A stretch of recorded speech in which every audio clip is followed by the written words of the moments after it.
গরম গরম ভাতের সাথে এরম যদি একটু বাটা হয় বন্ধুরা, দারুণ টেস্ট হয়েছে। কি আর বলবো, তোমরা যদি পুরো ভিডিওটা দেখতে চাও আর কি বাটা দিয়ে আমি ভাত খাচ্ছি সেটা যদি জানতে চাও, তাহলে পুরো ভিডিওটা তোমাদের না টেনে দেখতে হবে। তো বন্ধুরা, চলে আসলাম নতুন আর একটা ভিডিওর সাথে। আমার বিজি মম ব্লগস চ্যানেলে প্রত্যেককে আরও একবার স্বাগত জানাই।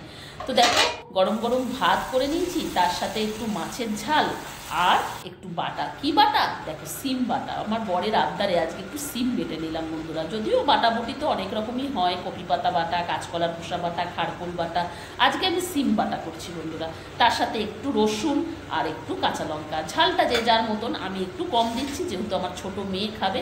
আমি মিক্সিতে বাটছি, তবে এই বাটাবুটিটা শিলে বাটলে স্বাদটা লাগে অসাধারণ।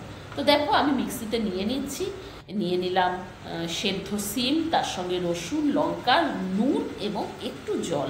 জানো তো বন্ধুরা, এই বাটাটা যদি শিলে বাটা যায় তাহলে জল না দিলেও হয়, আর তার ফলে টেস্টটা হয় আরও সুন্দর। কিন্তু মিক্সিতে তো একটু জল লাগবেই। তো দেখো, বাটা আমার কমপ্লিট। এর মাঝখানে আমি কি করলাম জানো তো? স্নানটা সেরে নেব। অসাধারণ স্মেল বেরোচ্ছে, দারুণ সুগন্ধ বেরোচ্ছে।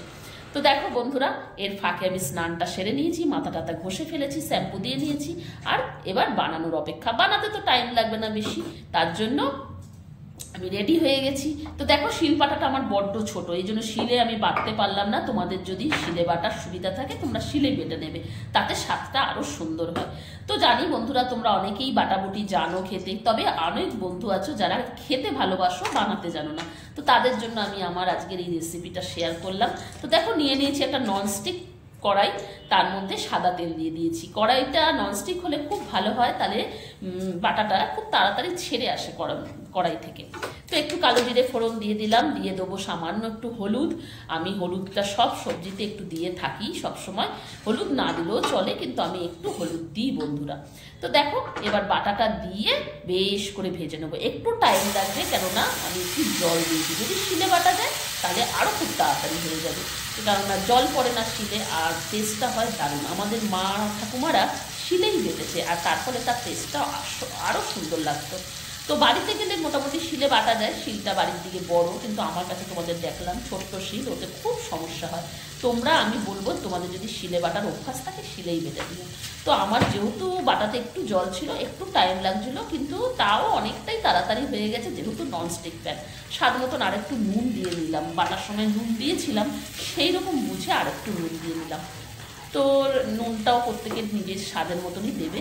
তো দেখো, এইভাবে আমার ভাজতে হবে, কন্টিনিউ নাড়তে হবে মোটামুটি। যদিও আমি একটু ফ্লেমটা কমিয়ে দিয়ে মাঝখানে ঠাকুর পুজো টুজো দিয়ে নিয়েছিলাম, ততক্ষণে আমার মোটামুটি ভাজা কমপ্লিট হয়ে গেছে। খুব তাড়াতাড়ি হয়ে গেল, বেশি টাইম নিল না, যেহেতু ননস্টিক প্যান। দেখো, কড়াই থেকে একদম ছেড়ে এসেছে, মানে আমার ভাজাটা হয়ে গেছে কমপ্লিট। রেসিপিটা তোমাদের কেমন লাগলো আমাকে একটু কমেন্ট করে জানিও। পারলে সাবস্ক্রাইব করে দিও, একটু শেয়ার করো, লাইক কমেন্ট করো, করে পাশে থেকো। তো এইভাবে আমি নতুন নতুন ভিডিও তোমাদেরকে উপহার দেবো যদি তোমাদের সহযোগিতা পাই। তো দেখো, জিনিসটা লাস্ট পর্যন্ত এরকম এসে দাঁড়ালো। অপূর্ব লাগছে দেখতে, তেমনি সুগন্ধ পাচ্ছি আমি, তোমরা তো পাচ্ছ না গন্ধটা। তার সঙ্গে ছিল আমার মিষ্টি কুমড়োর উচ্ছে ভাজা, দুপুরের মেনু।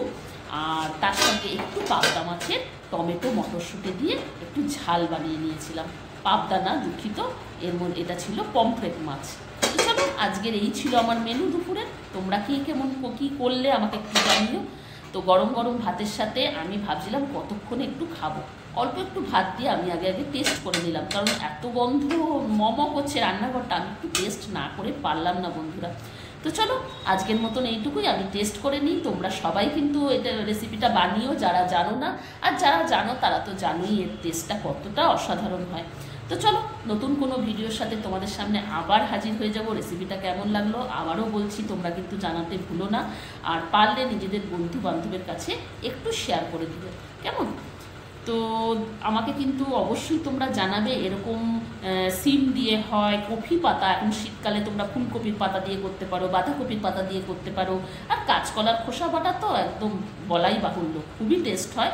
আর আমি যেটা অত্যন্ত মিস করি সেটা হচ্ছে খারকোল পাতার বাটা। সেটা যেমন বাড়ির দিকে খুব পাওয়া যায়, এদিক ওদিক হয়ে থাকে, কিন্তু আমি তো বাইরে থাকি, চণ্ডীগড়ে থাকি, এদিকে খারকোল পাতাটা একদমই পাই না। তো এরকম সিম পাতা পেটে খেয়ে দিলাম আজকের মতন।